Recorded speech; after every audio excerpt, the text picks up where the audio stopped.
Então vamos lá, unidade de medida. A primeira unidade de medida, e a mais básica e a mais simples de toda, é o byte. O que é o byte? Byte é um caractere, ou seja, é uma letra, um número, um ponto, uma vírgula. A próxima unidade de medida é o kilobyte, que a sigla é KB. Só uma curiosidade, o byte não tem sigla. Por ser uma palavra pequena, a própria sigla é a própria palavra, então não tem especificamente uma sigla. A sigla do kilobyte é o KB. E ele, para chegar a um kilobyte, é necessário que se tenha 1024 bytes. Aí eu quero que você grave na sua cabeça esse número, 1024. Porque assim como quando a gente tem uma contagem em centímetros, você chega contando 1 centímetro, 2 centímetros, 3. Quando você chega em 99 centímetros, e você não fala, por exemplo, 100 centímetros, você fala 1 metro. Por quê? Porque você chegou a uma unidade de medida superior ao centímetro. Então você reduz o número e muda a nomenclatura, ou seja, você fala 1 metro. Da mesma maneira é a contagem no ambiente de informática. Toda vez que você tiver 1024, vai mudar a nomenclatura e diminuir o número. Vou falar melhor de uma maneira que você possa entender. Quando você conta byte, você vai contar 1 byte, 2 bytes, 3 bytes. Quando você chegar em 1023 bytes, ao pular para o 1024, você não vai falar, eu tenho 1024 bytes em um arquivo. Não, você vai dizer, meu arquivo tem 1 kilobyte.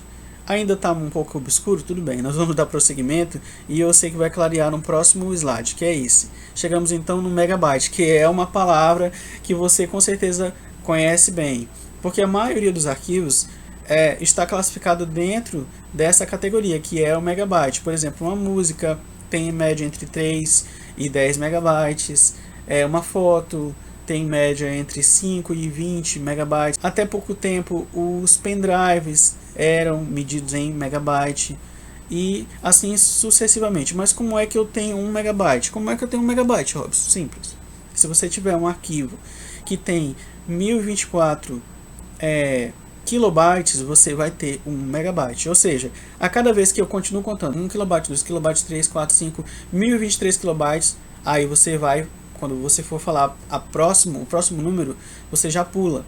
Ou seja, sempre que chegar no 1023, ao ir para o 1024, você vai pular o número, a nomenclatura, aliás, e vai reduzir o número. Você vai passar a ter 1 do próximo. Interessante também você saber, porque em algumas provas de concurso caem muitas pegadinhas sobre esse tema, viu?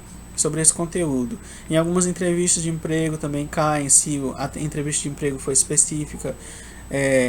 Então, assim, é algo interessante você saber, você fixar na sua mente, porque você vai usar muito, tanto no seu dia a dia, quanto você pode também ser testado nesse sentido. Então, como é que a gente pula do megabyte para o gigabyte, que é a próxima unidade de medida? A gente precisa de quantos megabytes para ter 1 gigabyte? Precisa de 1024 megabytes para ter 1 gigabyte. Só voltando aí, eu esqueci de falar, a sigla do megabyte é MB. E eu ensino um trocadilho para ensinar, para que você aprenda mais rapidamente. É só pegar a primeira letra e acrescentar o B, que é do byte, ou seja, se for kilobyte, KB, megabyte, MB, gigabyte, GB, e assim sucessivamente nas próximas. O gigabyte também está muito presente no nosso dia a dia no que diz respeito à capacidade de armazenamento, porque quando você vai comprar um computador, ele está basicamente configurado dentro dessa nomenclatura: a memória RAM, que a gente vai falar na próxima aula, o HD, que a gente também vai falar na próxima aula. Na próxima aula a gente vai ter essas peças para que você possa entender a função de cada uma. O celular, então, quando você compra um celular, a capacidade da memória dele é em gigabyte.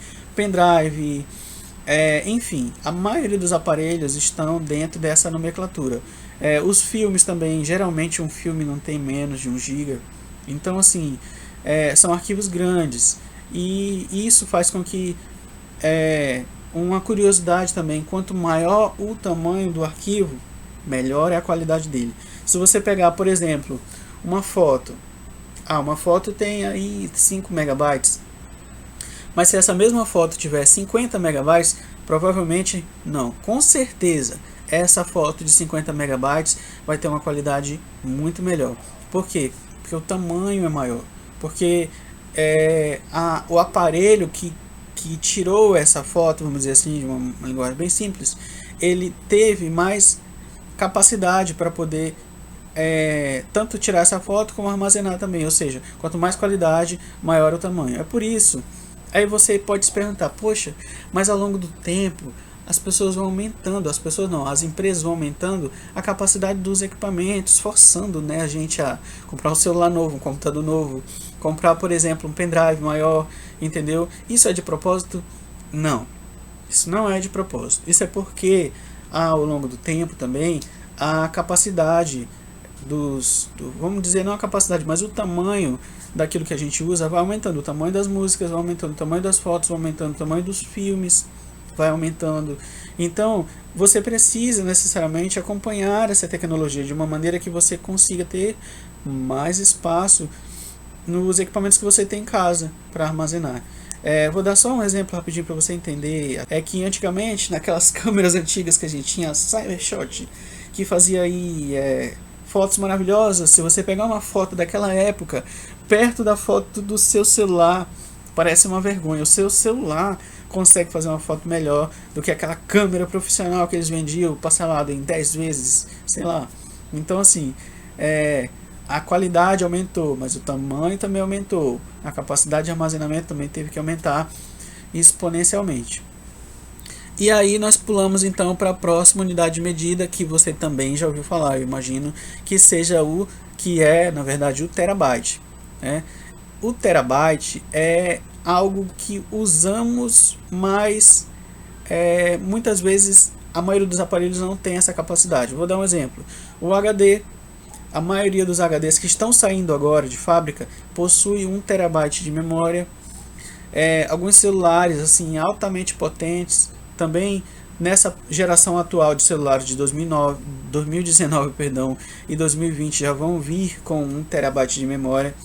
Então assim, alguns pendrives também, já existem pendrives com essa capacidade, e a gente, quanto mais espaço tem, mais coisa a gente acaba encontrando para poder colocar. Então se você nunca teve um pendrive cheio, tinha que colocar mais coisa nele e não sabia o que apagar, você não sabe o que é dilema. Então quanto mais espaço, melhor. Então chegamos aí na casa do terabyte. Aí você se pergunta, existe coisa maior do que o terabyte? Existe, é claro que existe, entendeu? A gente ainda não tem equipamentos que a gente usa pessoalmente falando que alcançou essa marca, mas existem sim uma nomenclatura e uma capacidade bem maior, que é o petabyte. O petabyte é um conjunto de 1024 gigabytes. Gente, é muita coisa? É muita coisa.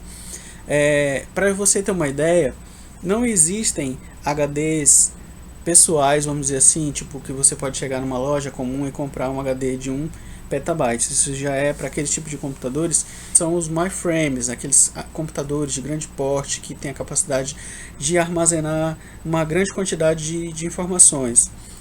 E a partir daqui você se pergunta, existem mais unidades de medida? Existem maiores unidades de medidas, que é o exabyte, que é um conjunto de 1024 petabytes. A sua sigla é EB. Chegou no fim, Robson? Não chegou no fim. Nós temos ainda o zettabyte, que é um conjunto de 1024 exabytes. A sua sigla é ZB. Aí já chegou no fim, Robson? Não chegou. Nós temos mais um ainda, que é o yottabyte. Sua sigla é YB. E é um conjunto de 1024 zettabytes. E hoje, Robson, nós estamos em que número? Os computadores têm que capacidade? Bom, hoje nós estamos na casa do petabyte. Isso para MyFrames, não são para computadores comuns, não, são para MyFrames. Bom, pessoal, essa foi a nossa aula. Na próxima aula a gente vai falar sobre peças, sobre as suas funções e sobre o tamanho delas, como a gente já aprendeu as unidades de medida. E a gente se encontra na próxima aula, viu? Tchau, tchau e até mais.